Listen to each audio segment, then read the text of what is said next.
Tashdile, this is Sakina Bhatt and welcome to Tibet This Week, a weekly news on Tibet, His Holiness the Dalai Lama and Central Tibetan Administration. Let's look at the headlines. Our lives are based on hope, His Holiness the Dalai Lama. Sikyong Dr. Lobsang congratulates Sikyong-elect Penpa Tsering. US, Taiwan and Japan send in best wishes. Canadian Parliamentary Friends of Tibet felicitate Sikyong Dr. Lobsang. Dharamshala NGOs felicitate Sikyong and 15th Kashag. Tibetans contribute Rs 5 crore to PM Cares Fund, announces Honorarium for health workers. CTA observes 26th year of 11th Panchen Lama's enforced disappearance by China, launches a book. Representative Dr. Arya speaks on Tibet to Japan Parliamentary Group on Human Rights and Foreign Affairs. The European Union High Representative condemns use of torture and inhuman treatment of political prisoners, including Tibetans. China criminalizes religious expression, US State Department's International Religious Freedom Report 2020. Milton Keynes, UK marks 8th Tibetan National Flag Raising Day.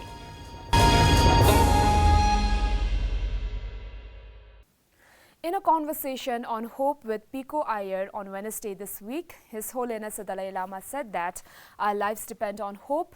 If you have hope, you'll be able to overcome problems you face. Future.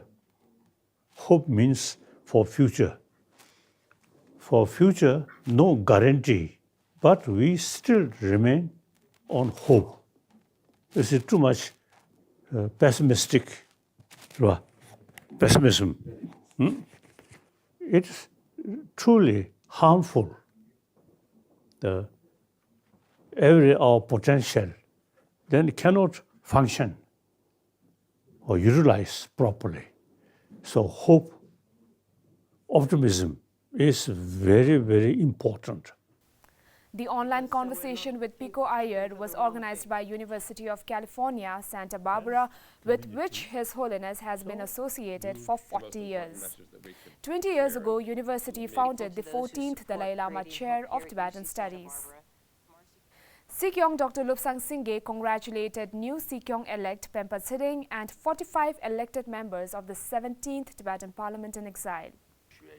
In a video message congratulating the newly elected Sikyong, Dr. Sangay offered his full cooperation to ensure a smooth transition of power and proposed 26th May for the oath ceremony to take place.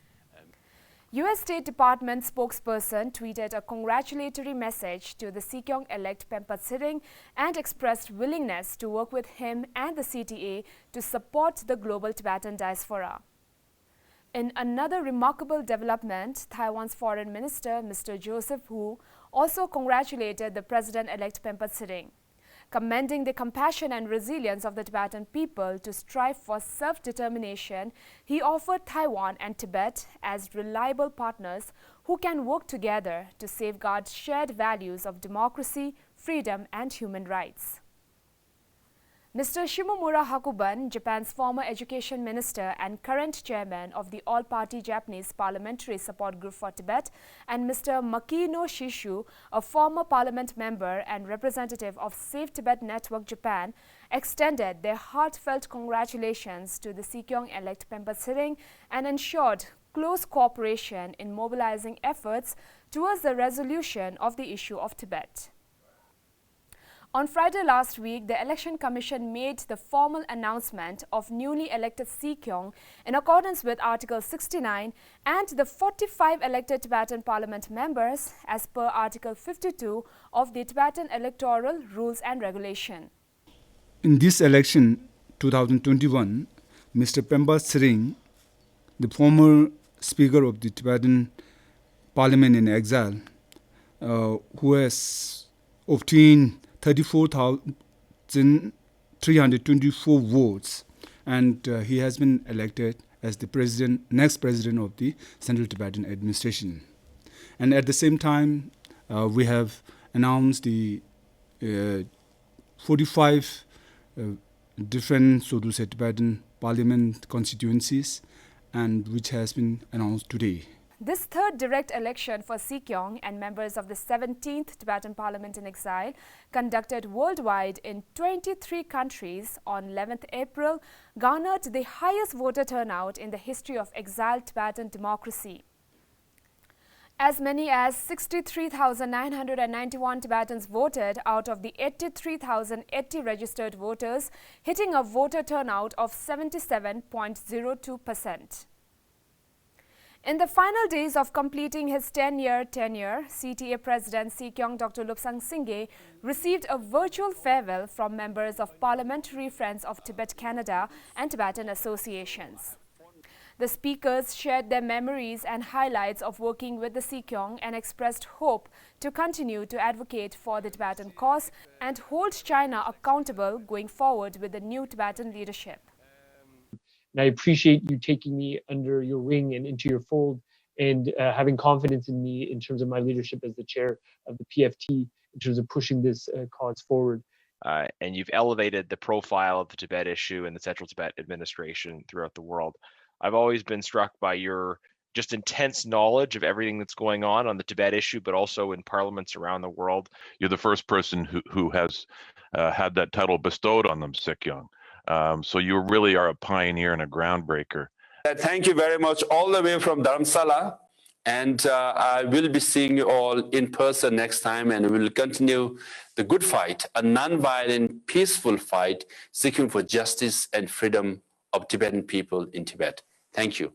4 major Tibetan non-governmental organizations based in Dharamshala presented an award to the CTA President Dr. Lobsang and the 15th Kashag, honoring their dedicated service and leadership. Tibetan Youth Congress, Tibetan Women's Association, Students for a Free Tibet and National Democratic Party of Tibet met with President Dr. Lobsang and the members of Kashag at Kashag Secretariat Building today for the felicitation ceremony.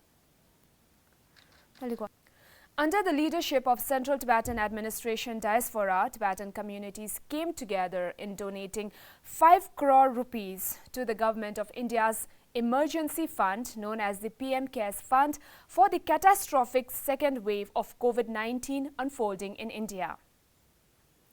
These contributions made by the Tibetans from all over the world were collected through respective settlement offices based in India and offices of Tibet in 13 countries in a short span of 2 weeks. President Dr. Lobsang said that a total of 5 crore rupees has been raised by Tibetans across North America, Europe, Australasia, Taiwan, India, Nepal and Bhutan. In appreciation to the efforts of the frontline workers, he announced honorarium of 5,000 rupees for healthcare workers.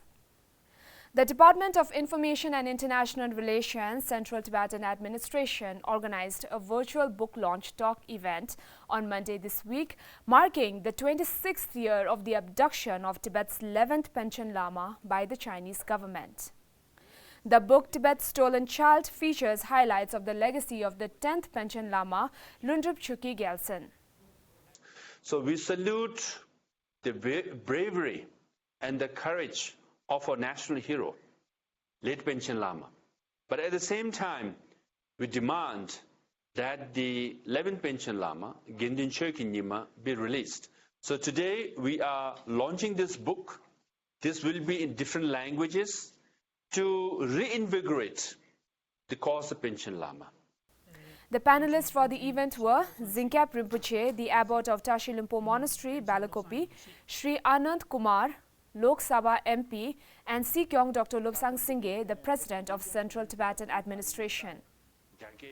The speakers spoke about the importance of Panchen Lama's lineage and highlighted the efforts made by the United Nations regarding the release of the 11th Panchen Lama. Marking the day, the Tibetan Parliament in exile made an urgent appeal on Panchen Lama's enforced disappearance to the community of impartial governments, parliaments, and non-governmental bodies across the world.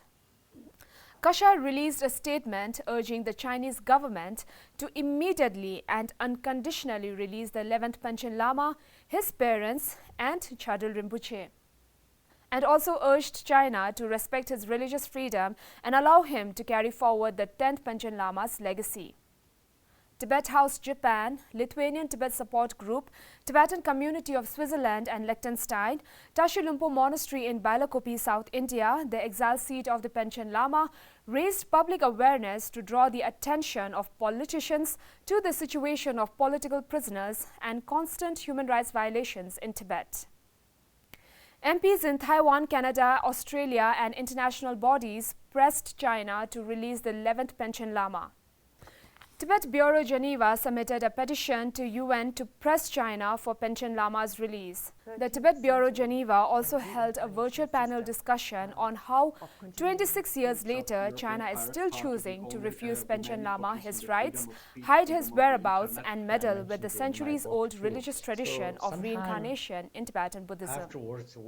The fact that he was abducted like 3 days after being designated Panchen Lama points out the irrationality of the whole situation and the terrifying determination of Chinese authorities to actually restrict Tibetan religious freedom. Representative Tsering-elect Arya, Office of Tibet, Tokyo, addressed the current situation in Tibet and the United States 2020 Tibetan Policy and Support Act at a hearing organized by the all-party Japanese Parliamentarians Group on Promotion of Human Rights at the Japanese Parliament building of the House of Representatives on Thursday this week. Around 30 Japanese lawmakers from different political parties attended the hearing on Tibet. The hearing was moderated by Watanabe Shu, a member of parliament and former state minister for internal affairs and communications and state minister of defense. He said today's hearing on the human rights situation in Tibet is part of their effort to understand the issue and how they can support it. He asserted they were happy to have the representative of the Central Tibetan Administration speak on the human rights situation in Tibet. The European Union's High Representative for Foreign Affairs, Joseph Borrell, condemned the use of torture and other inhuman treatment of political prisoners, including Tibetans. He further said that the European Union has repeatedly called on China to comply with its obligations under national and international law to respect and protect human rights, including the rights of Tibetans. The question was tabled by 12 members of European Parliament of the Tibet Interest Group of the European Parliament following the deaths of monk Chuki, mother of 3 Lamu, teenage monk Tenzing Nima and tour guide Kunchok Jinpa. The U.S. Office of International Religious Freedom released its annual International Religious Freedom Report this week. And China broadly criminalizes religious expression and continues to commit crimes against humanity and genocide against Muslim Uyghurs and members of other religious and ethnic minority groups. Along with Falun Gong practitioners, Christians and Muslims, the report states that Tibetan Buddhists in China face severe societal discrimination in the form of employment, housing and business opportunities. The report also states that Tibetans and Uyghurs' language and culture are suppressed while Han people and culture are promoted in various ways. Mr. Sonam Tsering Frasi, the representative of His Holiness the Dalai Lama in London, raised the Tibetan national flag at the Nipponsan Myoji Buddhist temple in Milton Keynes, United Kingdom, along with Mayor Chancellor Andrew Gary and Mayoress Lisa of Milton Keynes on Sunday this week. The flag-raising event is an annual event organized by a long-time Tibet supporter, Ms. Catherine Mostyn Scott.